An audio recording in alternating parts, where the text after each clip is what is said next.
en Casa a la Carta tenemos un chef que nos va a traer el sabor de la historia de los autos, ese sabor de esos autos clásicos, esos autos que hicieron la historia que uno ve en las calles.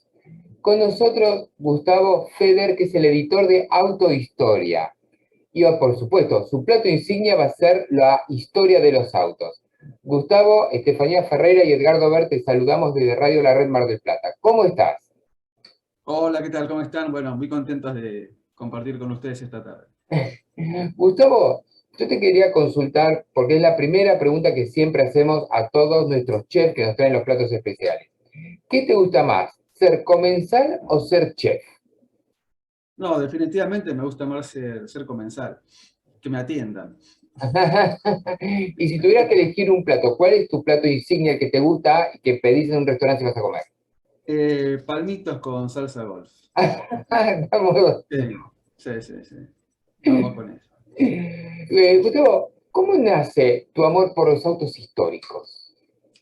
Bueno, primero mi amor por los autos, ¿no? Que es desde muy chico, desde siempre. O sea, desde que tengo recuerdos, siempre me gustaron. Primero me gustaba verlos, subirme, dibujarlos, bueno, todo lo que uno puede hacer de chico con los autos, ¿no? Y después de grande, como también me gusta la historia, aparte de los autos, fui vinculando estas dos pasiones, por llamarlo de alguna manera, ¿no? Tanto la historia general y particular de nuestro país y la historia de los autos de nuestro país, también obviamente de tipo universal, ¿no? Pero fundamentalmente esto se fue dando con el paso del tiempo a medida que fui volviéndome más grande, ¿no? ¿Hay algún punto en común entre que un auto histórico se convierte en clásico? ¿Cuándo puede ser ese movimiento de histórico a clásico? Mira, la definición de clásico es imprecisa y podés consultar a 100 personas y vas a tener 100 respuestas diferentes, ¿no?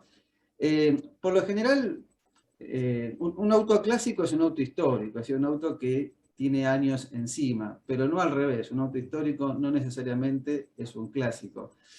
¿Dónde estaría la diferencia? Bueno, en general, los autos clásicos deben tener ciertos atributos que los hagan distintos. Atributos que pueden ser muchos años de permanencia en el mercado y que eso haya significado que el público los eligió por una serie de variables o de cualidades. También se puede considerar clásicos a ciertos autos de elite que hayan tenido un estilo muy particular o un equipamiento o cierta sofisticación que los haga distinto al resto y que hoy se los considere piezas con valor histórico y que sean valiosas para los coleccionistas. Pero no existe una definición precisa de qué es un auto clásico, así que complicado de poder establecer de manera cierta, ¿no? Sos el editor de una página muy conocida como Autohistoria. ¿Cómo nació ese proyecto de Autohistoria? Y por lo que yo pude estar viendo, tratás muchísimo de los autos de la República Argentina, Sí. pero solamente de los autos nacionales. Son dos preguntas, ¿cómo nace y si tratás solamente de autos nacionales? Sí, empiezo por la segunda parte más fácil. Sí, es excluyente de autos nacionales. Como te decía antes, a mí me gusta mucho la historia de Argentina y sobre todo la historia contemporánea, podríamos decir de siglo XX para acá, ¿no? Que coincide con la llegada del auto al país y después con el comienzo de la industrialización. Me gusta mucho lo que ha pasado a la Argentina en ese sentido, ¿no? El aspecto industrial y dentro de lo que es la industria automotriz. Eh, Autohistoria como tal nació entre fines del 2002 y comienzos del 2003 como un sitio web primero. Yo tenía una serie de revistas que había coleccionado desde mi adolescencia, ¿no? O sea, yo compraba revistas de autos y andás a ver por qué me las guardaba, ¿no? Y entonces las mantuve durante años cuando yo vivía con mis padres y cuando me mudé, traje todas esas revistas. Y en algún momento, 2002, tiempo complejo para el país, con poco trabajo, con tiempo libre, dije, bueno, voy a ver qué hago con esto. Y se me ocurrió aprender a diseñar sitios web, y dije, qué mejor que hacerlo con este material que tengo. Voy probando de sistematizar esa información que tenía sobre los autos nacionales, y de paso aprendo a hacer sitios web, ¿no? Después trabajé de eso un tiempo. Así que bueno, así fue surgiendo, como una actividad hobbyista en realidad, y que después fue creciendo.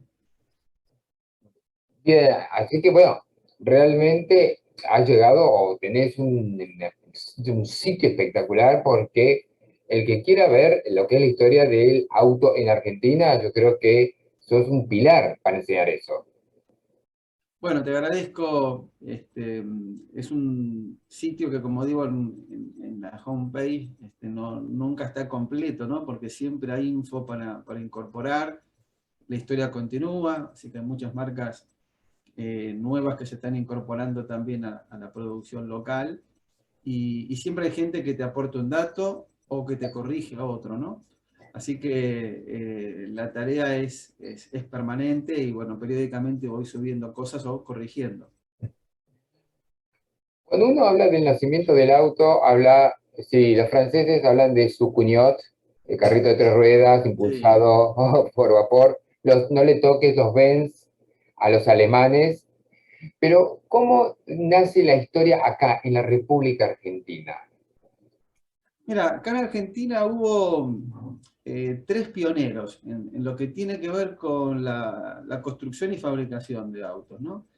Eh, el primer auto construido en Argentina, del cual hay muy poca información, pero por suerte hay una foto que salió publicada en la revista Caras y Caretas, es de 1901, y lo construyó un mecánico español que se llamaba Celestino Salgado. Ujú. Eh, la revista, la primera edición, digamos, de Caras y Caretas, publicó esta nota en agosto de 1901 con el título El primer auto argentino. Eh, no hay, o por lo menos hasta ahora yo no he encontrado y nadie me ha comentado de que hubiese algún antecedente, lo cual es difícil, porque estamos hablando de un tiempo donde muchas de las marcas que hoy conocemos ni siquiera existían, ¿no? Así que le damos el crédito a don Celestino. Eh, y después tuvo otra experiencia en el año 1907, que fue Manuel Iglesias en Campana, que construyó también de manera artesanal un auto. Y terminando este lote de pioneros, es importante destacar la obra de Horacio Anasagasti, porque fue el primero que intentó fabricar en serie, a diferencia de los otros ejemplos que te mencioné anteriormente, ¿no? Y esto marca verdaderamente un salto cualitativo y cuantitativo importante. Hablando sobre los modelos de autos que uno ve en las calles, que ha visto, que han estado, ¿qué autos pueden ser catalogados netamente nacidos acá? Bueno, autos que, por ejemplo, no se hayan fabricado en el exterior y que son solamente nacionales, hubo básicamente dentro de los más conocidos. Podemos hablar de el Rastrojero y el Torino, que son los más icónicos, ¿no? Pero hubo otros también de los años 60, por ejemplo, se llegaron a hacer autos de escalas reducidas, también de diseño totalmente argentino. En los 80 también, como por ejemplo el caso del Antique, un auto muy atractivo, con un estilo deportivo vintage, pero diseñado totalmente en la Argentina. Es decir, hay varios, pero por ahí el público va a identificar rápidamente los dos que te mencioné, ¿no? El Torino y el Rastrojero, porque han tenido mucha trascendencia y volúmenes de producción importantes, ¿no? Sí, el rastrojero uno lo ve y evidentemente lo asocia con el campo de la Argentina. Es yo creo que debe ser el auto, me parece que inclusive más característico que el Torino, porque el Torino me parece la idea más deportiva del Sí. argentino con los autos, mientras que el rastrojero es más de la parte del campo. Sí, digamos que la diferencia entre los dos tienen sus méritos, y son vehículos para usos, como recién mencionabas, absolutamente diferentes, ¿no? El rastrojero nació como un utilitario para el hombre de trabajo, el que necesitaba transportar mercadería con un costo bajo y con confiabilidad, y el Torino nace como un auto de estirpe, un pura sangre, ¿no? Para un público muy especial, muy particular. Por eso los dos en sus respectivos segmentos han sido verdaderamente eh, exitosos y representativos de la industria nacional. Si tuvieras que ubicar una década donde se haya producido mayor cantidad de autos nacionales, ¿cuál podría ser esa década? Eh, Mira, yo te diría por ahí, si hablamos de volúmenes de producción, a partir de los 90 se produce un salto importante en las cantidades, ¿no? De autos. Se superan las cifras de 300.000 y que hasta los años 70 había sido el límite, ¿no? Pero si yo tuviese que elegir un periodo histórico, si querés, por denominar de alguna manera la época dorada de la industria automotriz en Argentina, te diría que fueron los años 60 y 70, donde los autos llegaron a fabricarse con más del 90% de contenido nacional. O sea que vos desarmabas un auto de aquellos años, hacías un despiece, y por lo menos el 90% de las piezas se hacían en el país, ¿no?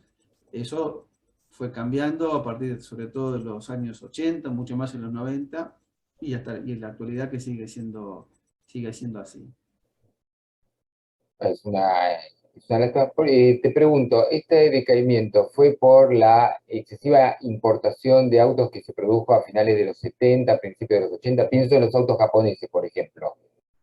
Sí, por varios factores. Digamos que a partir del año 79 se promulga una nueva ley que estimulaba la competencia con los autos del exterior sobre la importación, y para que las empresas radicadas en el país se pudieran actualizar, se permite incrementar el porcentaje de componentes importados, ¿no? Para que las automotrices más rápidamente puedan actualizar esos modelos.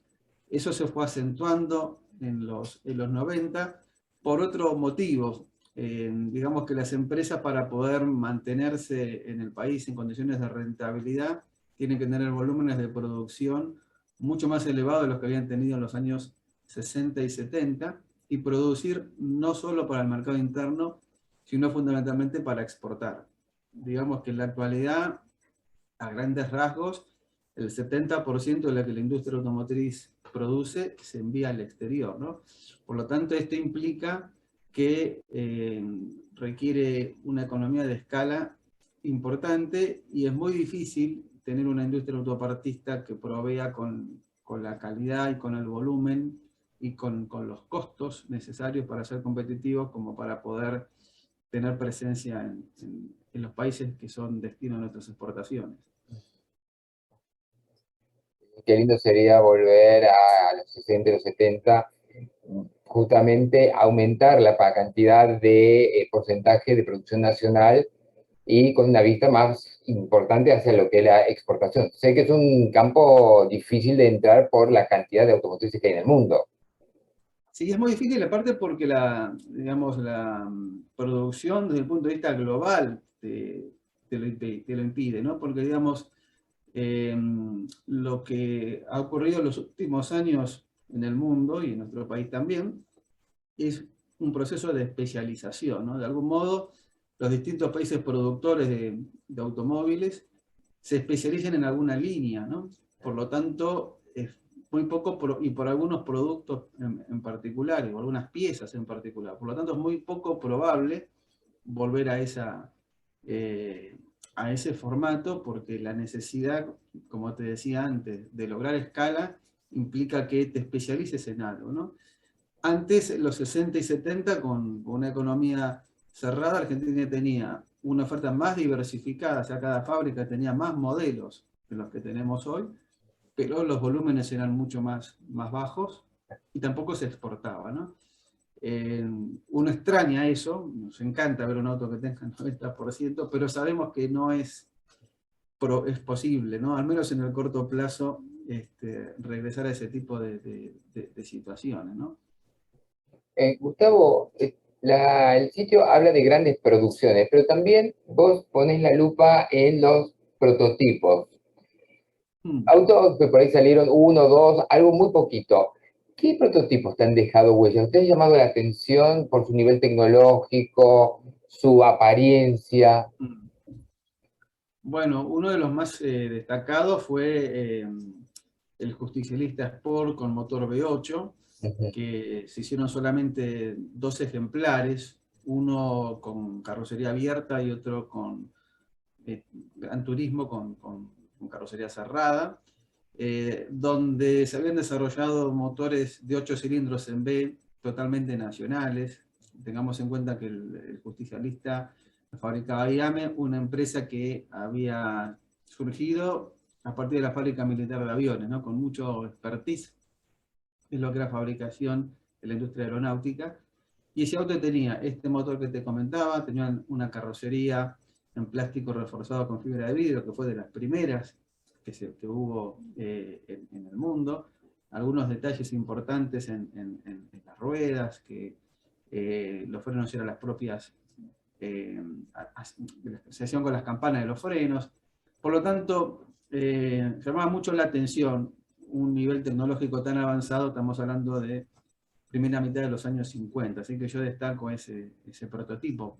Hubo otros también, ¿no? Pero ese me parece a mí que, o esos dos, porque fueron dos en realidad, son los que destacaría. Uno pone un auto, uno piensa un auto, pero ¿a partir de qué año vos consideras que un auto empieza a ser histórico? Por ejemplo, hoy por hoy, la Sierra o la Fuego ya están en la categoría de autos históricos. Sí, perfectamente. Mira, hay una institución internacional que se llama la FIBA, ¿no? Que es la Federación Internacional de Vehículos Antiguos. Ellos determinan, Ajá, no digo que yo esté necesariamente de acuerdo, pero ellos lo hacen, que se considera un auto clásico o antiguo cuando pasó más de 30 años desde que fue fabricado, ¿no? ajá, Eh, por lo tanto, es un parámetro que se puede tomar. Eh, con los dos ejemplos que vos dijiste estamos más que bien de tiempo, porque pensá que el Sierra y el Renault Fuego se dejaron de hacer a comienzos de los 90, así que ya estamos en esos 30 años. Yo, por ejemplo, con otro grupo de personas organizo una exposición de autos nacionales históricos y nosotros establecemos 20 años. Pero bueno, son cuestiones que es para discutir, ¿no? No hay un porqué científico de si son 20, 30, 25. Si googleás vas a encontrar con infinidad también de criterios para establecer a partir de cuándo lo consideramos histórico. Para mí 20 años está bien, obviamente 30 mucho mejor, ¿no? Le da como más fuerza. ¿y cuáles serían los últimos autos producidos acá en Argentina que han ingresado en esta categoría de autos históricos, después de la Sierra y el Fuego? Y a ver, podemos hablar de autos de los 90, el Volkswagen Gol, por ejemplo, Ah, ¿no? Que es un auto que se llegó a fabricar en Argentina. Eh, También hablemos de autos como el Fiat Duna o el Uno, que uno nos dice, pues estos autos se hicieron ayer, ¿no? Ya se hicieron hace un tiempo importante y han formado parte de la historia de nuestra sociedad, ¿no? De los años 80 y 90, con un protagonismo destacado en las familias de clase media fundamentalmente, ¿no? Así que en esta exposición que nosotros hicimos este año, el auto más nuevo que tuvimos fue un Renault 21 Nevada de ajá. 1996, que también lo ves y vos decís, pues este auto todavía se fabrica, ¿no? O se fabricó hace meses, pero no. Han pasado 25 años y sí, ya le podemos poner la chapa de auto histórico, pero que todavía es bastante contemporáneo. Estaba comentando recién que hicieron una exposición. ¿Dónde hicieron la exposición? ¿Cuándo la hicieron? Y no sé si te acordás de la cantidad de autos que estuvieron expuestos. Sí, esta exposición se llama Expo Auto Argentino, que se viene haciendo desde el año 2010 con la gente del Rotary Club de Francisco Álvarez, que es el partido de Moreno, en la provincia de Buenos Aires. Ahí se hace, En la última edición reunimos un parque de aproximadamente 240 autos, de prácticamente todas las marcas que se fabricaron en la Argentina, algunos prototipos también curiosos que nos acompañaron. Así que bueno, ahí aplicamos mucho estos criterios que recién hablábamos. Yo ahora te voy a poner un desafío, a ver si A tomas el ver, desafío. Si tuvieras que elegir los 5 autos históricos más representativos de la República Argentina, ¿cómo harías esa elección del menor al mayor? bueno, hay uno que lo pongo como histórico, pero que todavía se está fabricando, pero que para mí está haciendo historia, que es la pickup Hilux. Ajá, Eh, Toyota hace 25 años que la está fabricando en Argentina, ya superó el 1.000.000 de unidades, y viéndolo en perspectiva, claramente estamos en presencia de un clásico, ¿no? Por eso lo pongo abajo, porque todavía tiene que recorrer, ¿no? Pero ya se perfila con mucha fortaleza, ¿no? Para ese rol. En cuarto lugar pondría el Anasagasti que te comenté al principio de la charla, sí. porque tuvo la particularidad de ser concebido para la producción seriada, ¿no? Anasagasti intentó y lo logró con muchas dificultades, muy acotado, eh, tener una fábrica de automóviles en el país.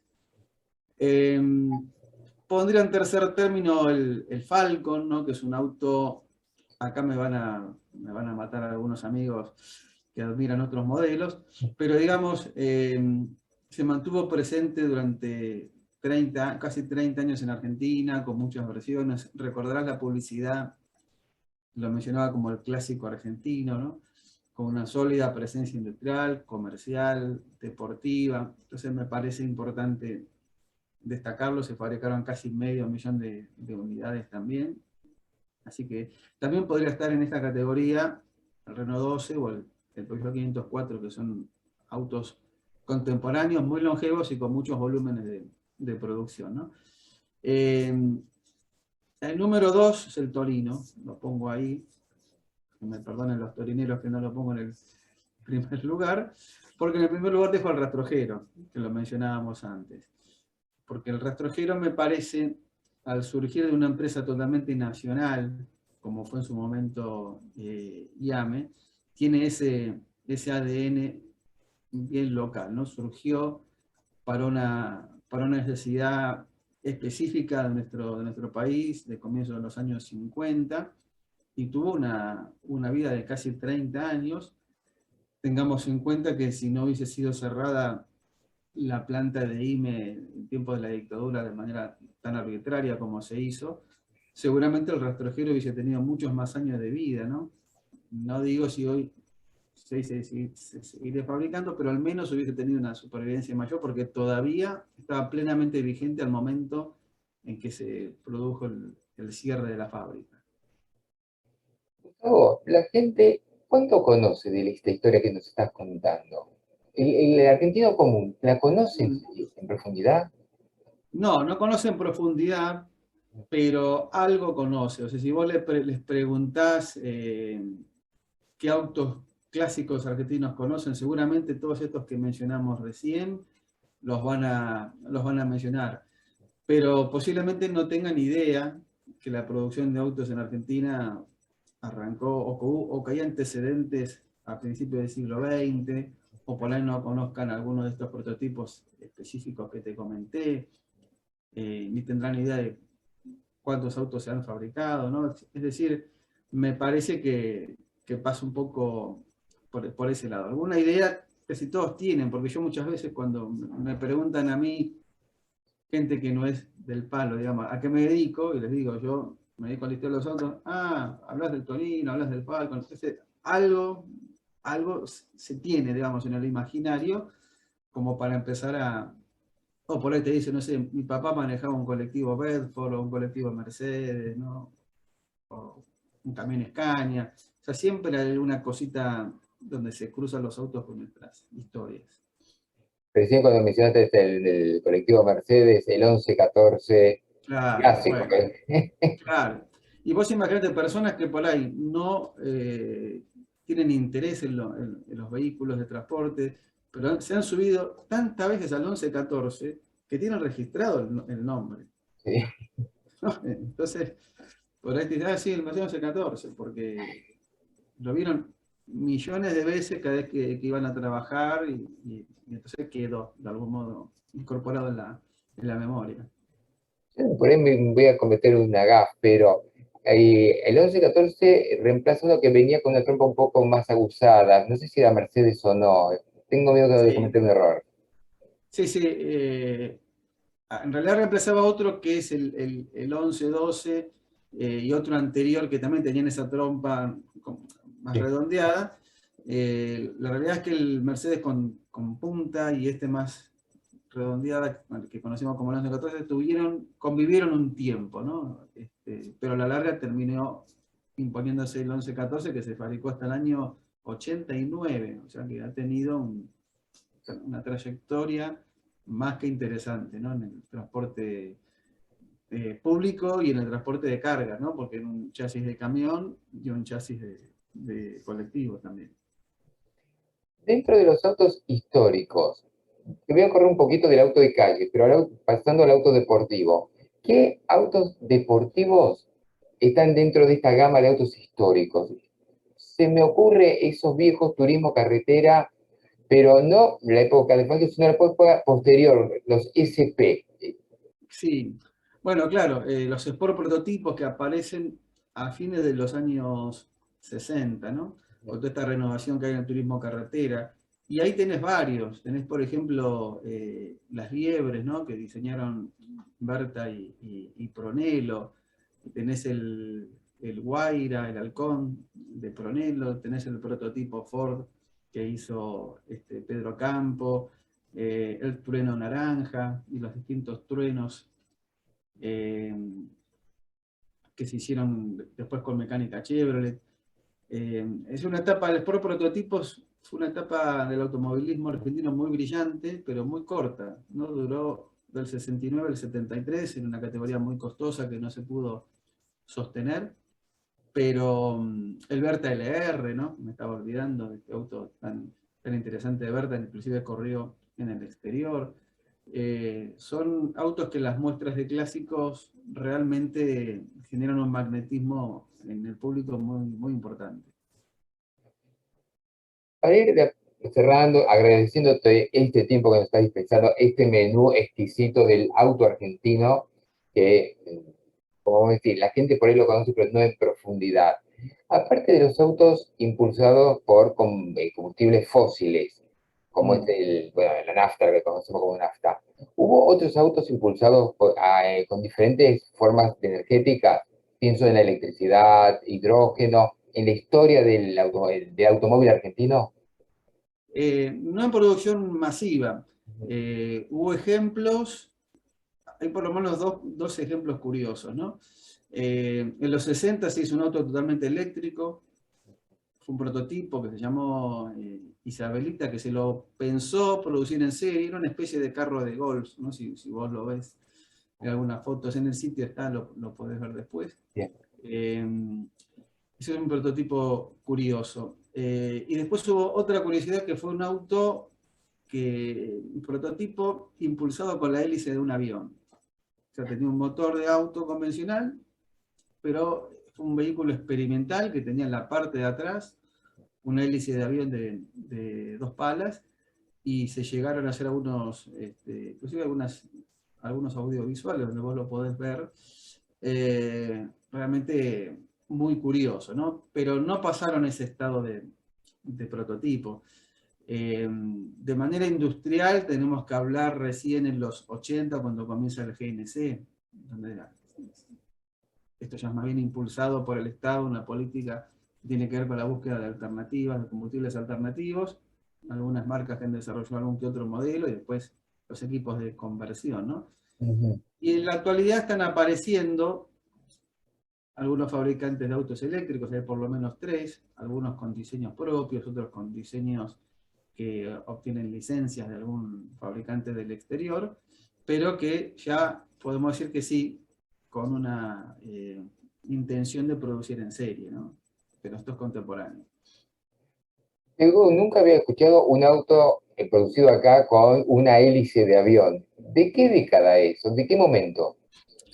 Eso es de mediados de los años 50. Ajá. En los años 50, sí, sí. Muy Eh, raro, muy, muy interesante de verlo, muy peligroso por otra parte, porque la hélice estaba sin ningún tipo de cobertura, con lo cual cualquiera que se acercara corría riesgo de perder parte de su humanidad, ¿no? Pero bueno, fue curioso, fue, a ver, netamente experimental, ¿no? Acá no hubo ninguna intención de producir en serie, no era viable tampoco, el vehículo no tenía mejores prestaciones que otro con tracción convencional. no, realmente tenemos ingenio, tenemos muchísimo ingenio. Sí, sin lugar a dudas. Sí, sí. Gustavo, para que los oyentes te puedan seguir, ¿cómo pueden acceder a tu sitio, a tu página? No sé si tenés alguna otra forma de red social para que la gente te pueda conectar. Bueno, el sitio web es www.autohistoria.com.ar. Ahí pueden encontrarse con todo lo que he subido y encontrado respecto a la historia del auto argentino. Después también estoy en Facebook como Autohistoria Web y también en Instagram con esa misma denominación. Así que ahí me pueden buscar y bueno, encontrarse con información, compartir ideas, hacer comentarios. Así que los espero a los que tengan curiosidad por conocer sobre los autos nacionales. Gustavo, yo te agradezco muchísimo este tiempo que nos has dispensado. Por supuesto que te vamos a volver a convocar como chef de Cars a la Carta para seguir degustando toda la historia del automóvil nacional que tenemos y que tenemos que disfrutarlo porque es una industria, me parece, más que importante. Bueno, quedo a disposición. La próxima, ya que estás en Mar del Plata, será con alguna cazuela de mariscos o con alguna paella, ¿no? Pero, Seguramente, seguramente. pero bueno, ya veremos. Con nosotros, Gustavo Federer, que es justamente el editor del sitio Autohistoria y su plato insignia, la historia de los autos de la República Argentina. Muchísimas, muchísimas gracias. Gracias a vos, un gustazo.